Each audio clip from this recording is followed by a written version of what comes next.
Mayo 12 taong kasalukuyan, halos hindi na makilala ang karne ng ito ay matagpuan ng mga may kapangyarihan.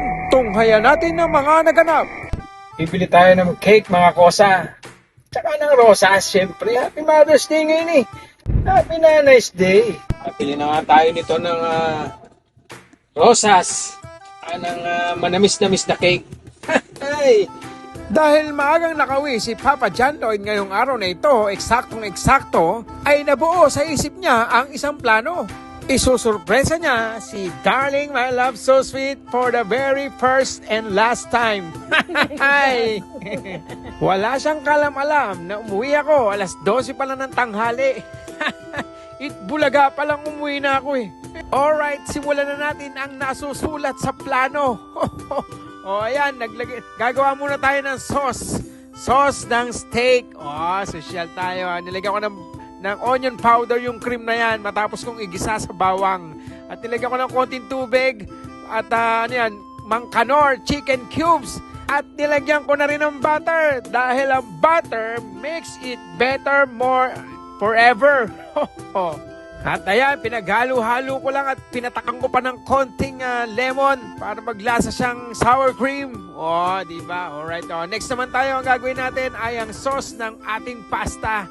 Ang gagawin nating pasta ay shrimp with olive oil and garlic. Para siyang aglio olio pero nilagyan ko ng shrimp tsaka ng parmesan. Lalagyan natin yan mamaya. Nilagay ko ng hipon. Kinuna ko muna pala yung ulo para kunin ko yung katas ng ulo. Tapos itinabi ko muna yung katas ng ulo. Nilagyan ko rin ng konting lemon niya para medyo matanggal ang lansa ng ating hipon. Ayan na yung katas ng ulo ng hipon. Binalik ko na. Meanwhile, nagpakulo na ako ng tubig at nilagay ko na yung pasta. At inilabas ko na ang ating steak. Alright. Nakita niyo yung steak niya. Pamisa-misa lang naman yan. Lagyan natin ng asin at saka ng konting paminta. Diba? Ayos na ayos ang steak natin. Ininit-init ko na nga doon sa ating sizzling plate. Ayan. Nilagay ko na nga rin yung bawang sa gedli. At syempre, pag steak, merong rosemary. Mary Rose yan si Mary Rose. Wag lang yung Mary Jane. Sama yun eh. Ayan Pagmasda natin kung paano lumagapak ang karne ng baka doon sa lutuan. Nakita nyo kung gaano bouncing yan. Maapoy-apoy pa Matindi yung mga effects ni Papa John Lloyd ngayon Pa-slow motion pa tumatalbog-talbog yung kalamnan ng baka. Paborito kong kombinasyon yan, yung mga karning steak tapos may pasta. Ayan, balikan natin yung ating pasta sauce. Yan lang ang pasta sauce natin Olive oil lang yan tsaka hipon at parsley. Alright, at nilagay ko na ngayong pasta. Ayos na at nagmamadali na ako. Darating na si Darling My Love So Sweet. Tapos pinatakan ko pa ng konting lemon para mawala yung kanyang lansa. At nilagyan ko na ng parsley. Elvis Parsley.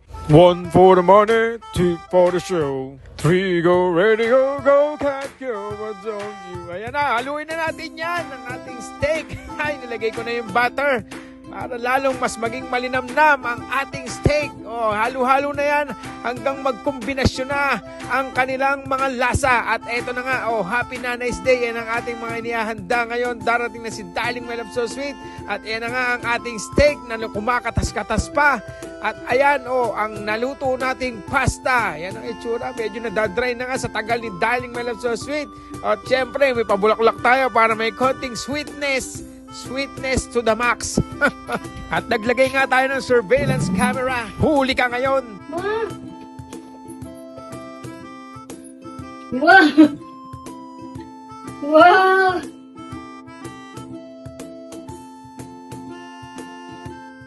At yan nga, tontuwa nga yung bida sa pugad, baby.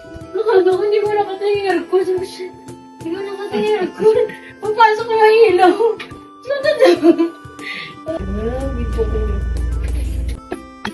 Wow! Ano oras ka mo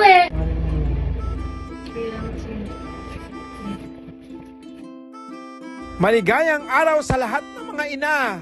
Alright. Kaya't huwag niyong sayangin ang inyong panahon. Hanggat kasama niyo pa ang inyong mga magulang at inyong mga asawa, Bigyan niyo sila ng magpapasaya ngayong araw na ito, kahit isang araw lang. Para masuklian naman natin ang mga sakripisyo at paghihirap nila sa araw-araw mga kosa. O, di ba? Tandaan niyo yan. Kailangan ibigay niyo muna sa magulang niyo o sa nanay niyo bago ang sarili. Pati na rin sa mga asawa niyo mga huwaran, tulad ni Darling My Love So Sweet, na pa-picture-picture lang. Anyway, titikman niya na nga ang pasta na aking inihanda para sa kanya. Sa araw ng mga ina at mga ina nyo rin. O yan o. O, alright yata matindi yung paghigop ng pasta ni Darling My Love So Sweet O, nagkasalita pa. Ayos daw, ayos. Sabi niya medyo nagulat daw siya at nasurpresa. Buti naman. Dahil nga una't huli na yan Namnamin mo na. O, ayan, namnamin mo rin yung steak. Tikman mo yan, ayan. Masarap yan, malambot yan.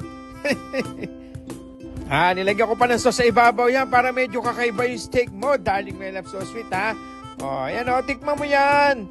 Talagang magugustuhan mo yan, Malasa yan, malasang-malasa yan, Tumutulo-tulo pa yung mga mantika niyan. Alright, yung cholesterol, alright. Happy Mother's Day, Darling My Love So Sweet, and to all the mothers in the world wide world.